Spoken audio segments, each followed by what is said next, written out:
Round 7, back with you, Kirk Dupe Snacks Dubé, Jeffrey Saran Wraps Around, a.k.a. Karate Wasabi.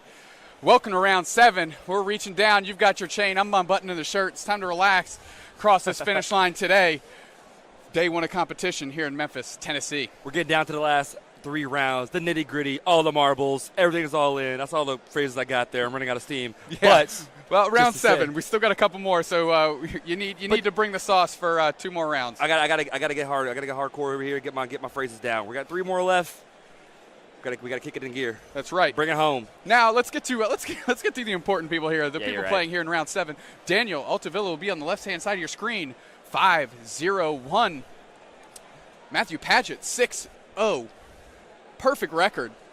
It is, right there, right that match number. Both players win. They both solidify their spot in day 2, especially with that new rule now. Once you get to that 19 points, you're in there, guaranteed.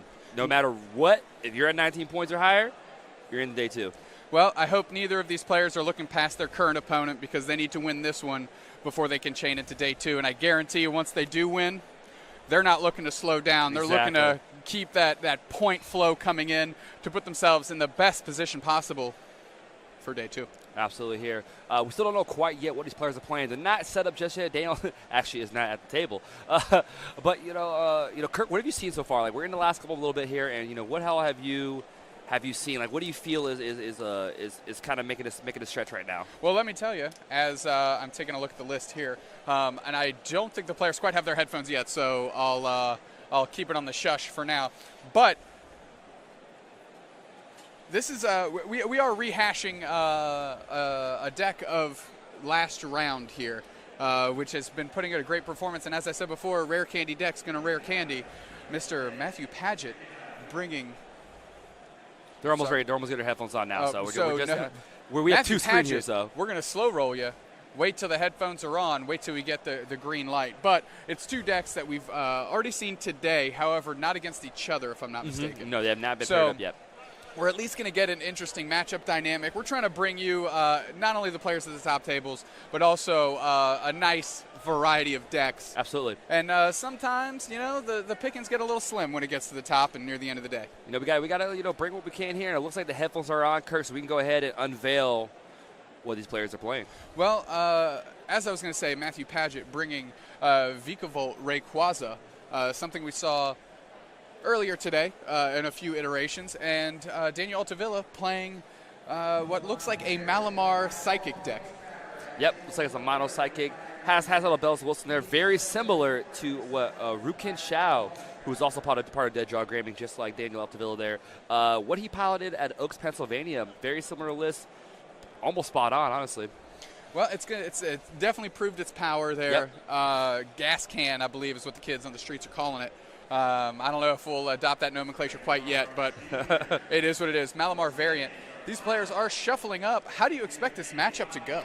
This is very interesting here. On one hand, you have the aggro capability of a turn 2 Vikavolt Rayquaza just to kind of power through on Altavilla's side. However, he does have the options to attack with the Dongwings, the Cross, but be able to have that free turn, knock out a Rayquaza and also not be affected or be immune to any damage the following turn. So that could be a big turn of events given on when that happens. Absolutely. Daniel Altavilla really going to use his kind of plethora of attackers here, a lot of one-ofs, fun-ofs, if you will, that's going to help him pick up the W here. And Matthew really going to lean on those Rayquaza GX to take those big knockouts and try and rush forward. Interesting that both of these decks use a similar engine in Pokemon-based energy acceleration. A little bit differently, one out of the deck, one out of the discard. However, the principle is the same. Get a bunch of energy in play and start smacking real hard. There's one unique card in Daniel's list that I want to mention here because it actually affected a friend of mine early in the rounds is Chimicho from Crimson Invasions or Chime Echo, however you pronounce that there. We're getting there. But he has an attack for a single psychic energy that your opponent can't play any abilities from his hand. So the combo you see there sometimes is Marshadow, Let Loose, and then you attack with Chime Echo to make him not be able to play Lele, or in this instance, Strong Charge. Nice. We are down to the action. We see Matthew going first, grubbing in the active. Mysterious Treasure. Can he get rid of a rescue? Question mark. Stretcher, lock it in. And he's going to be digging into his deck. We do see a Delmise, a Grass Delmise hit the bench. quickly a Rayquaza GX pulled to the front. Matthew Padget going to take inventory of his deck, see what's going on, and see what he can do from here. And right on cue, you see there the active spot for Daniel Altavilla is that Chimeco, about to put in what we wanted to do, man. He's going to be able to stop Rayquaza abilities. He's going to be able to stop strong charges the next turn. He's going to put a little bit of halt on Matthew's side. That is right. Matthew going to try and use these stormy winds, and he does have Marshadow let loose himself, so he has the potential to get Daniel out of this game really quick. However, Daniel did manage to already get 2 Inkay down on the bench, which is priority numero uno for those Malamar decks. Escape Rope. Rayquaza coming in. Let loose. Let's get 4 for each. Judge stapled onto a card, as we mentioned before. Chimeco? We are going to say that wrong all day. If somebody wants to hop in there somewhere and save us, give us the give us the green light there, because we're going to be struggling. Chimico, Chimichanga, whatever it might be. Chimichanga live in action in the active, or excuse me, now on the bench after that escape rope. After the escape rope. Let loose for 4 cards. Rayquaza GX finding its way naturally to the hand. No stormy winds. We are going to Lily for a good 6 cards. That's a heck of a find. That's off that one heck of a let loose right there to be able to get to the Lily. Turn 1, draw up to that 8 cards there. Has a little bit of everything in his hand right now, but I don't see a rare candy just yet. That might be the last piece he is missing. We do see another Inkay off the top. It finds its way to the bench. Interesting to note that Matthew does have a Grass Energy on his active, which means worst case scenario is a Tempest GX available to him next turn. We do see a Lele in his hand and a skateboard go to the Inkay here, so we could see, being able to retreat, attach the energy to Chimeco, and be able to use that attack to halt him from using abilities. I'm going to get the exact name of that here right now, because that's not a typical card you see right now, so we had to do a quick little search. But Bell of Silence does 10 damage, and we'll be able to halt their abilities during the next turn. Or halt abilities from their hand, I do apologize there. A skateboard on that Inkay, going to allow it to do its best Tony Hawk impression, retreat to the bench, and we're going to see that Bell of Silence right away, 10 damage, and no abilities out of Matthew Padget, even if he got the Vikavolt off the top, I believe. Yeah, so I want to correct myself there, is that his abilities from hand. So strong charge, since it is already on the field, I believe this takes in relation to like Tapu Lele, or where you play Stormy Winds down initially. My apologies. Good save and good cover up for me. Another Grass Energy finds its way to the damage Rayquaza on the bench for 10, and just a pass. So Daniel has got to love seeing that. He's going to be able to get Malamar out there. Chimeco. But the kind of little hint. Chai. So glad that this is the round this is happening. Amazing. A skateboard. Just another 10. Rinse and repeat. Bell of Silence. Let's go. It's unfortunate because he does have the Lele in hand to be able to Cynthia or get something off there. He's kind of just stuck, not able to play that right now because of the Chimeco. So energy going down here. And we're seeing the pass game. Altavilla is just waiting to get his little setup going here. And they're all just kind of doing draw pass until one person can make their inevitable move. I must say there is no player that moves his hands faster than Daniel Altavilla, just churning through those actions, trying to get it done. No cramping thumbs here, man. He keeps them loose, keeps them moving. That's right. Malamar off of the Mysterious Treasure, going to go to hand, going to find his way to the bench. And now a Lily for who knows. His hands are moving so fast that he's up to 6 now. And we see just another Bell of Silence over to Matthew. And now Matthew has to do something. He's got a Rayquaza ready to go, ready to attack. Looking through here. And just another pass. I'm looking through here. I'm trying to see what Altavilla has to start taking some of the knockouts here. He can get a Deoxys down. He can also get down even across GX. Now that he has the Malamars in play and some Psychics in the discard pile, he can really start, take out the Grubbin probably right away. You don't want that. You don't want the Vikavolt to start powering up these Rayquazas versus going straight after. And yep, Necroz GX coming out here. Be able to take out that Grubbin before he gets the chance to be Vikavolt, start really applying the pressure over to Daniel's side. Absolutely. Necrozma to the hand off the Mysterious Treasure. Psychic Energy attached. Hard to retreat into the Malamar. Psychic Recharge get 1. The second energy in there off the hard retreat.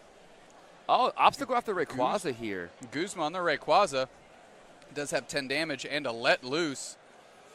So he let him build up his hand a lot through the Bell of Silence of Chimeco, and then hard retreats it, brings it to Necrozma, let looses on his side, and now he's able to take the knockout on his only attacker with no Vikavolt in play.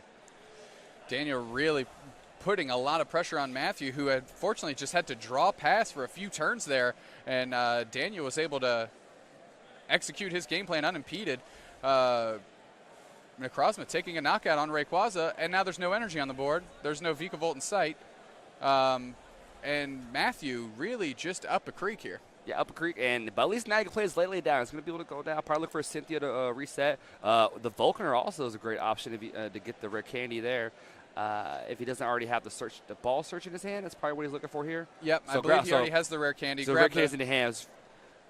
One of the cards was there available for him. Yeah, I mean, Vulcaner allows you to get whichever piece of the puzzle you're effectively missing, which is where its true value comes from.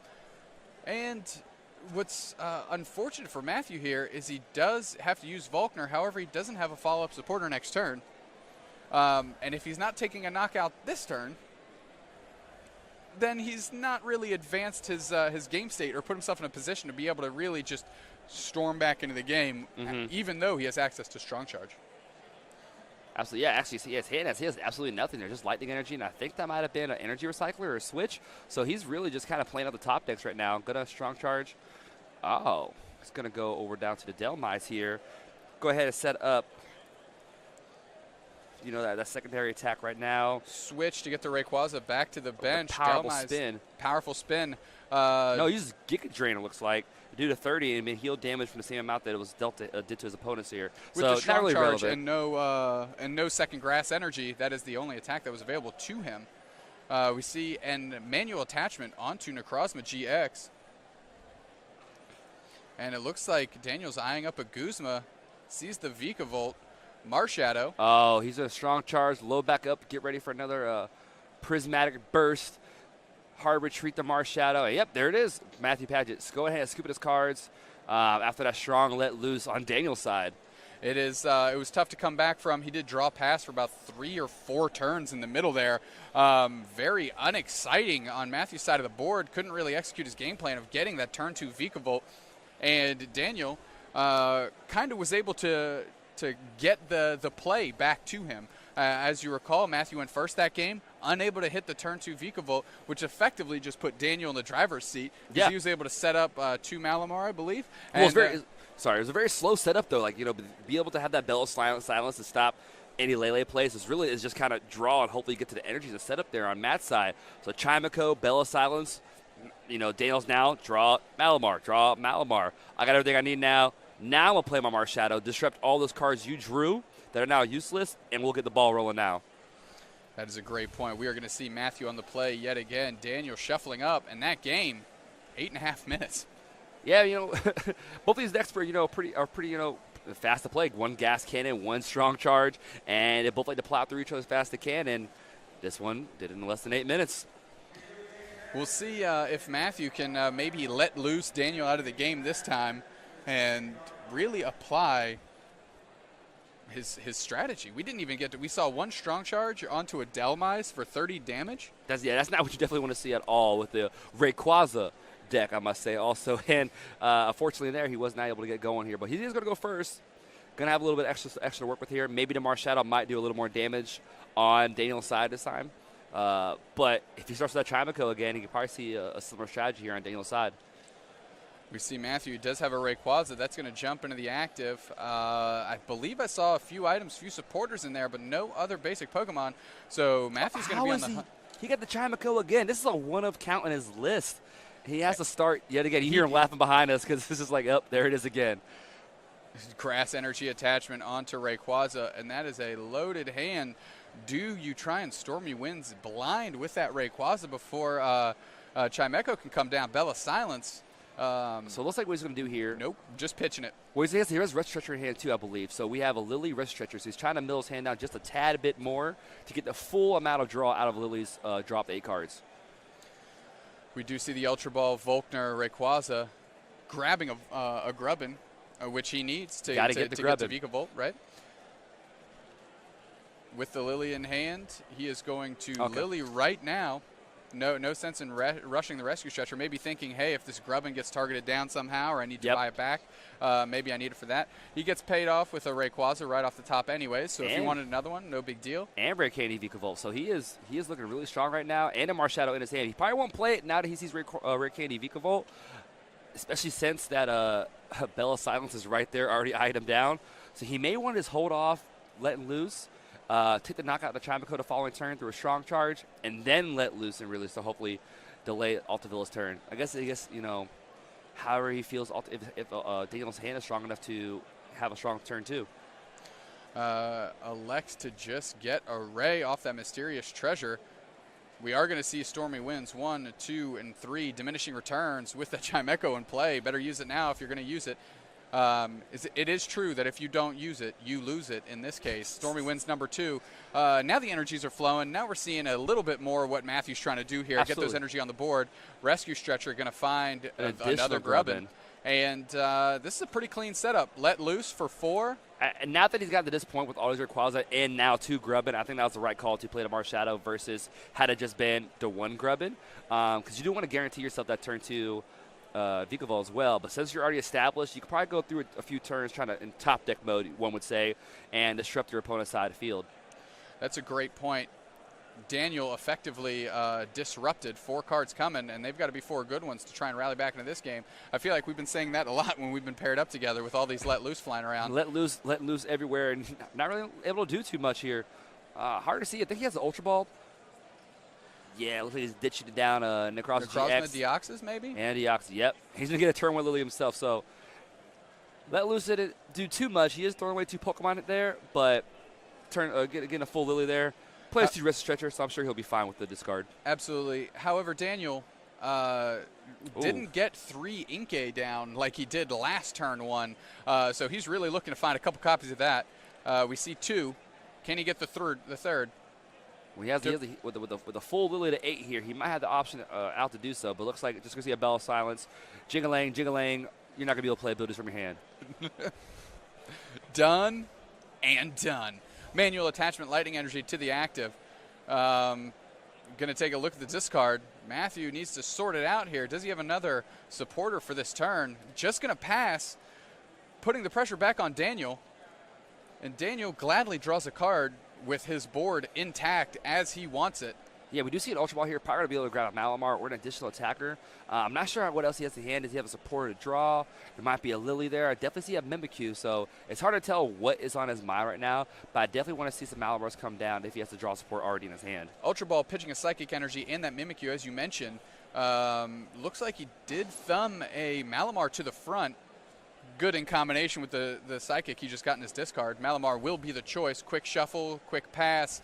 Malamar comes down. Marshadow manually attach.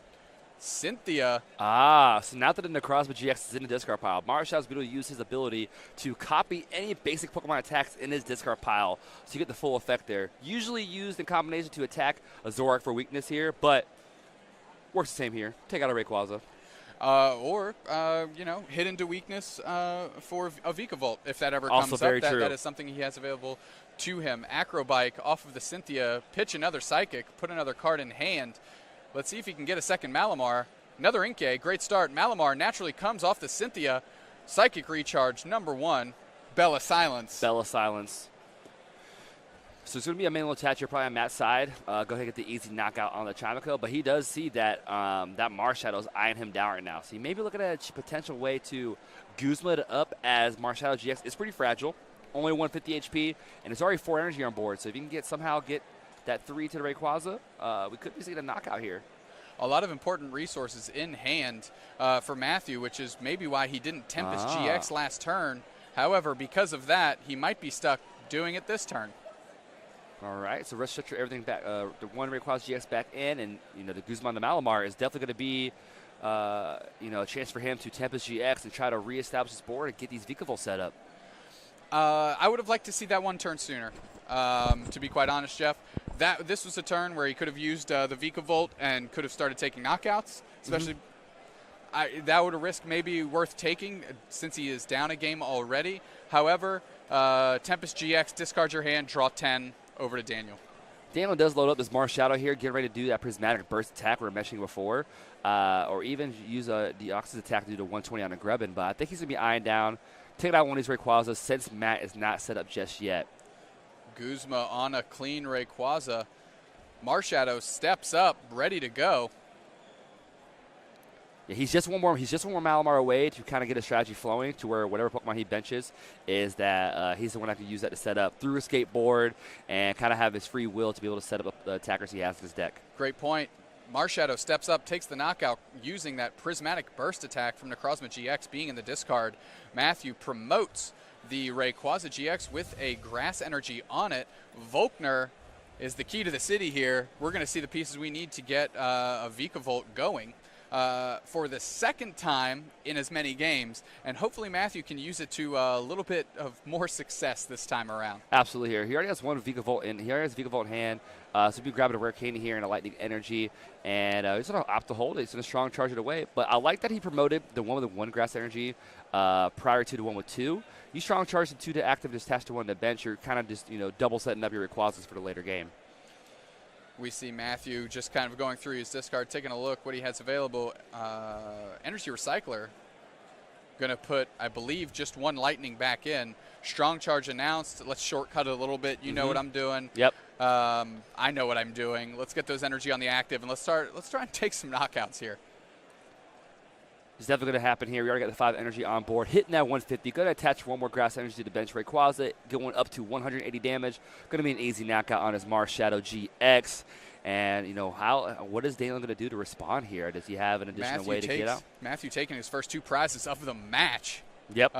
Daniel throwing the Chimecho back in the front. Bell of Silence.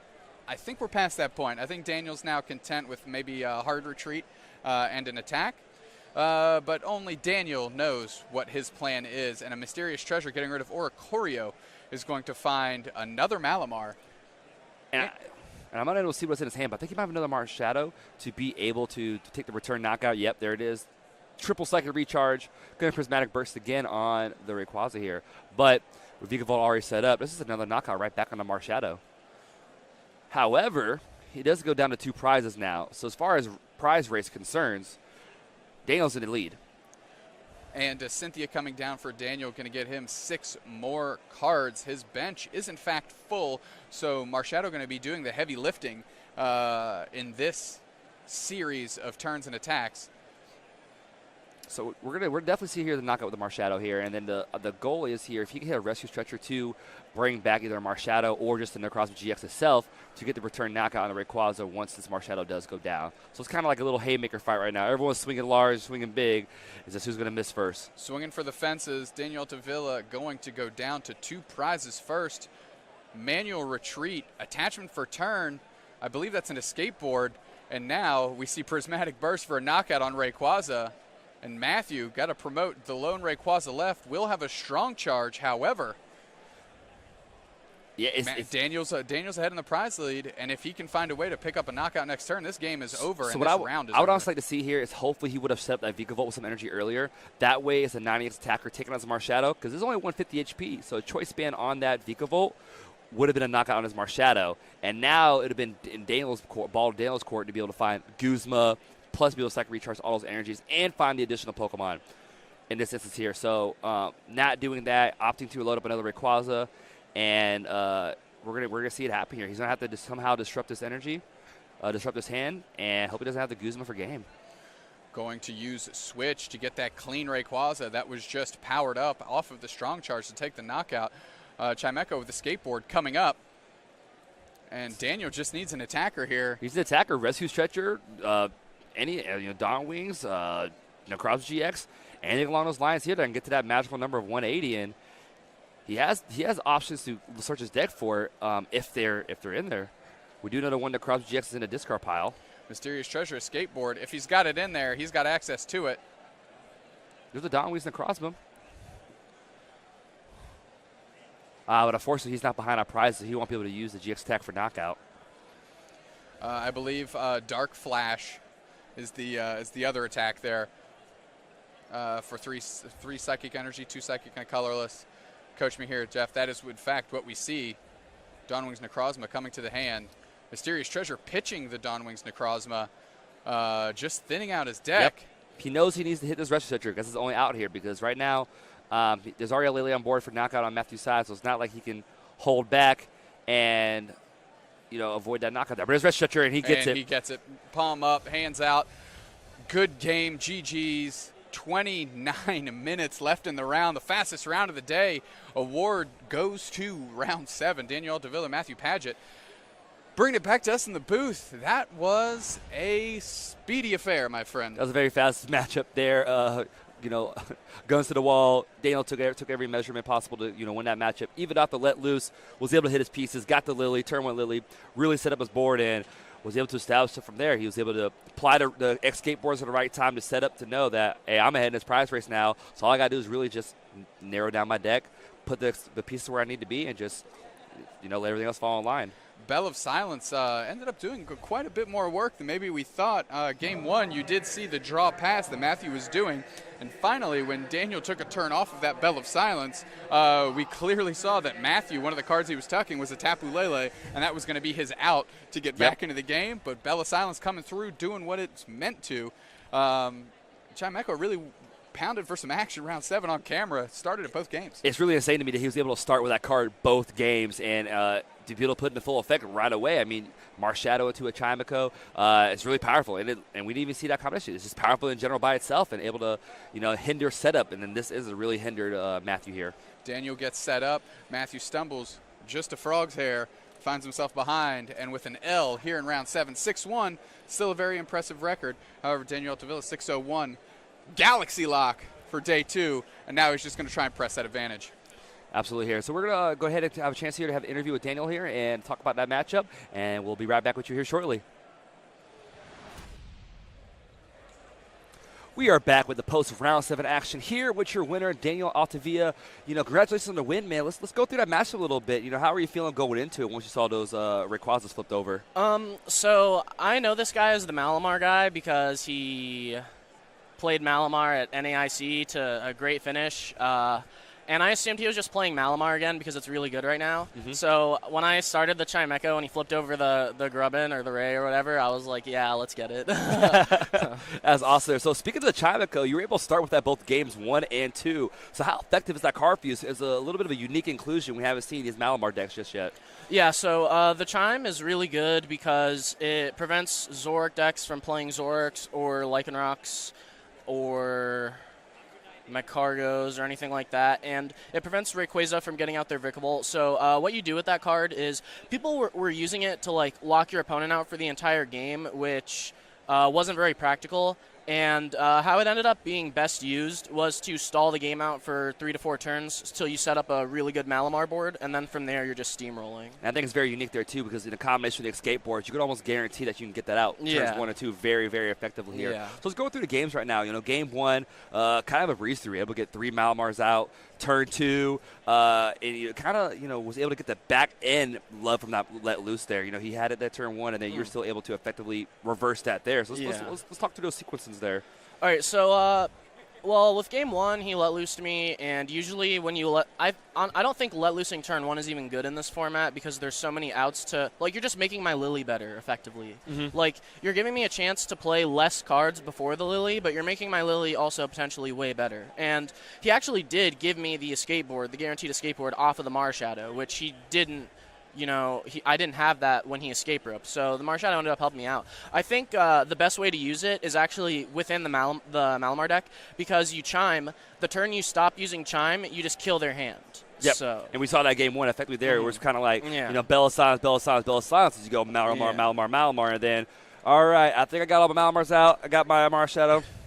Let loose. Yeah. So we did see that game 1, and it sort of derailed his hand from there in game 1.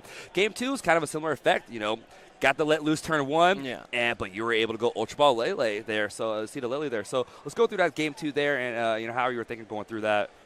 So the game 2 was at first the let loose was kind of scary, but once he put 3 Rayquazas on board turn 1, that had me thinking this is going to be a breeze because some options that you have are the Moon's Eclipse GX attack on Dawnwings, which I wasn't able to or rather, I guess I didn't need it at all. But had I needed it, that option was very strong based on his triple Rayquaza board. Yep. And then just in general, like his setup was so good, but his setup was good for. It was like bad for a GX prize trade. Yep. So it ended up actually kind of hurting him. Yep, absolutely. There, and you would have able to get that first little like trade right there, also with the GX knockout. So at that point, blow for blow, you're in the lead now, and especially setting yourself at the end was waiting for that wrist stretcher to get that last piece, to get the Marshadow, to cross him, whatever it was. It all knocked out there. But 6-1 now, you're locked in. What's your plan for these final 2 rounds? Just play him out, and if I lose, I lose, and if I don't, then we're in there. You're in there still. So you've been around top tables for most of your day here. How do you feel about it? You see a lot of different areas of decks here. How do you feel about your matchups now going forward? I'm pretty confident. I think people were actually kind of lazy with this event, or maybe scared at how the last event ended up, and the decks ended up like being built in Malamar's favor. So. Yep. Yeah. Perfect. Well, congrats on the finish there. We are going to do an additional interview here with Matthew Padget of that round and with Kirk Dupesnax Dubé, and we'll bring that to you here shortly.